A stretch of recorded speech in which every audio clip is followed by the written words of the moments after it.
Friends, आज हम दृष्टि पब्लिकेशन का जो एनसीईआरटी बुक है भारतीय इतिहास, इसमें हम पहला चैप्टर आज पढ़ेंगे। तो देख लीजिए, एनसीईआरटी बुक है, इसमें हम पहला चैप्टर पढ़ेंगे। आज हमारा पहला चैप्टर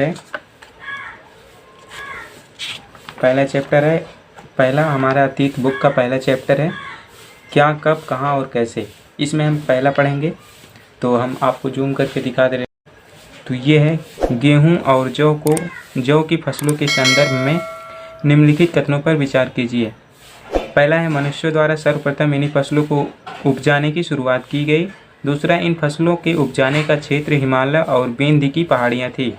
उपर्युक्त कथनों में से कौन से सही हैं? ए केवल एक, बी केवल दो, सी केवल एक और दोनों, और डी न तो एक और न ही दो। तो इसमें उत्तर सही है ए, आपका ये उत्तर सही है, पहला वाला। इसमें सर्वप्रथम मनुष्य ने गेहूं और जौ उपजाना आरंभ लगभग 8000 वर्ष पूर्व किया। इन फसलों को उपजाने का कार्य सुलेमान और किरधर पहाड़ी क्षेत्रों में हुआ, न कि विंध्य क्षेत्रों में। अतः कथन 2 गलत है। गेहूं और जौ उपजाने के प्राचीनतम साक्ष्य मेहरगढ़ बलूचिस्तान से प्राप्त होते हैं। नवीनतम तथ्यों के अनुसार चावल उपजाने के प्राचीनतम साक्ष्य संत कबीर नगर के लहुरा देव में पाए गए हैं। ये साक्ष्य लगभग 9000 से 8000 वर्ष पूर्व के हैं। गारो तथा मध्य भारत के विंध्य पहाड़ी क्षेत्र अन्य कुछ ऐसे क्षेत्र हैं जहां कृषि का विकास हुआ। उसके बाद आपने दूसरा क्वेश्चन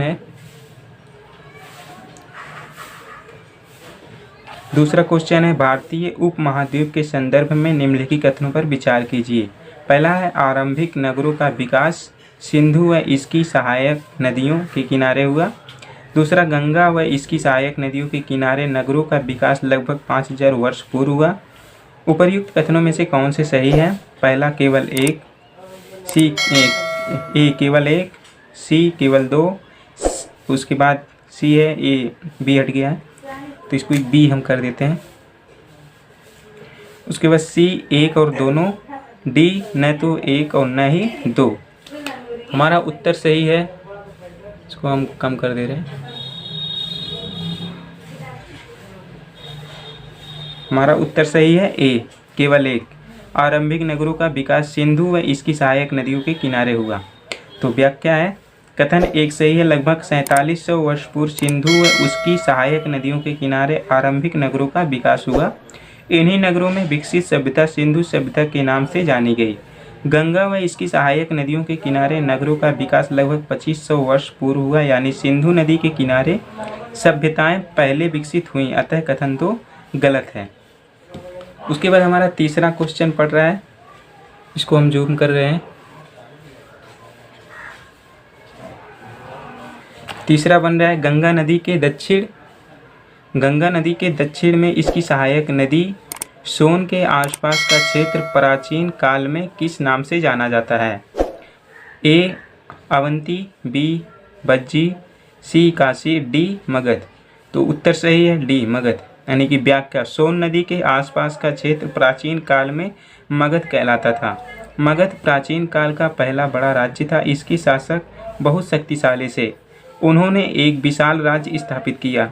मगध साम्राज्य का उत्कर्ष ईसा पूर्व 6वीं शताब्दी में हुआ। मगध साम्राज्य का वास्तविक संस्थापक लगभग 544 से 492 ईसा पूर्व बिंबिसार था। उसके बाद चौथा क्वेश्चन हमारा है, भारत देश के नाम के संदर्भ में निम्नलिखित कथनों में कौन सा सही है?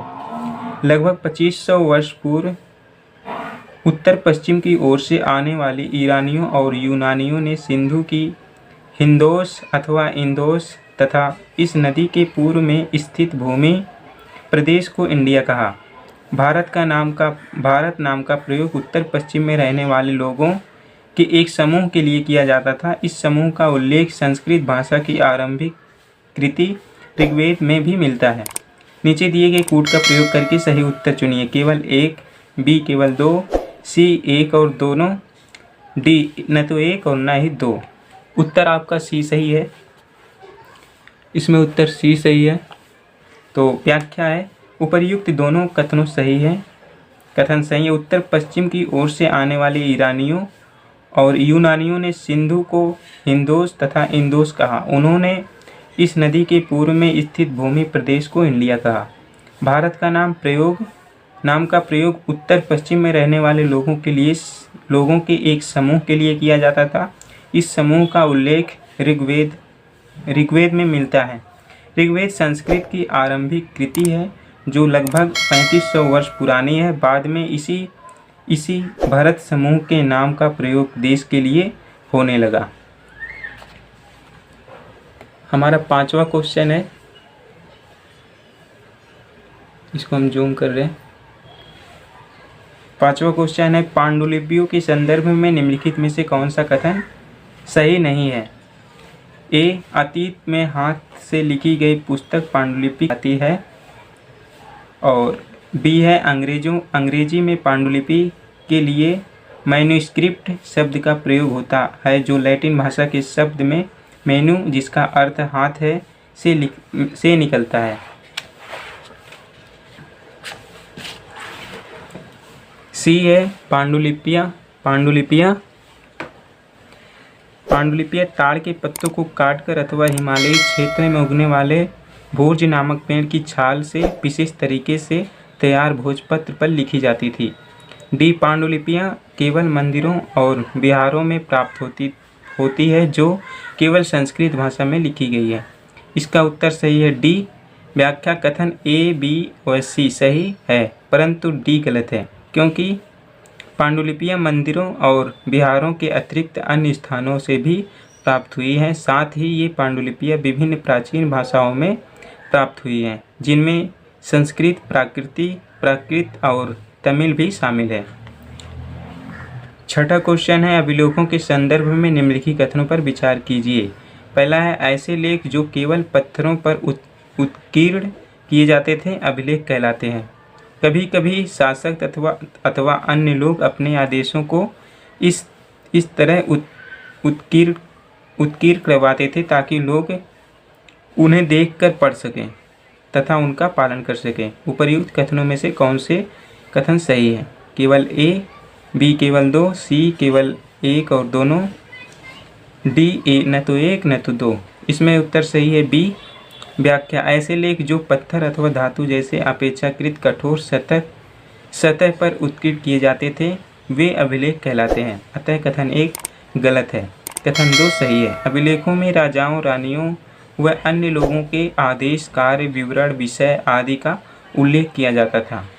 7वां क्वेश्चन है, अशोक का कांधार से प्राप्त अभिलेख निम्नलिखित में से किन लिपियों में लिखा गया? पहला है ए, आरामाइक और ब्राही, बी, यूनानी और ब्राही, सी, देवनागरी और तमिल, डी, यूनानी और आरामाइक। इसका उत्तर सही है डी। व्याख्या, अशोक का कांधार अभिलेख इस क्षेत्र में प्रयुक्त होने वाली यूनानी तथा आरामाइक नामक 2 भिन्न लिपियां तथा भाषाओं में लिखा गया। क्वेश्चन 8 हो गया हमारा। ए, ईसा मसीह के जन्म के पूर्व की सभी तिथियां ईसा पूर्व के रूप में मानी जाती हैं। कारण आर, वर्ष की गणना ईसाई धर्म प्रवर्तक ईसा मसीह के जन्म की तिथि से की जाती है। नीचे दिए गए कोड का प्रयोग करके सही उत्तर का चयन कीजिए। ए और आर दोनों सही है और आर ए का सही स्पष्टीकरण है। बी, ए और आर दोनों सही है परंतु आर ए का स्पष्टीकरण नहीं है। सी, ए सही है परंतु आर गलत है। डी, ए गलत है परंतु आर सही है। उत्तर है ए। व्याख्या, विकल्प ए सही उत्तर है। ईसा मसीह के जन्म की तिथि से वर्ष की गणना की जाती है। ईसा पूर्व को अंग्रेजी में बिफोर क्राइस्ट बीसी कहते हैं। हिंदी में वर्तमान में तिथि प्रयोग में है। इस ईस्वी का चलन है जिसे अंग्रेजी में एडी एनो डोमिनी कहा जाता है।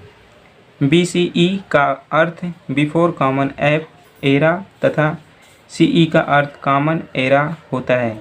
BP का प्रयोग बिफोर प्रेजेंट के लिए किया जाता है। हमारा नेक्स्ट चैप्टर हम अगले अध्याय में पढ़ेंगे। तब तक के लिए जय हिंद, जय भारत, वंदे मातरम।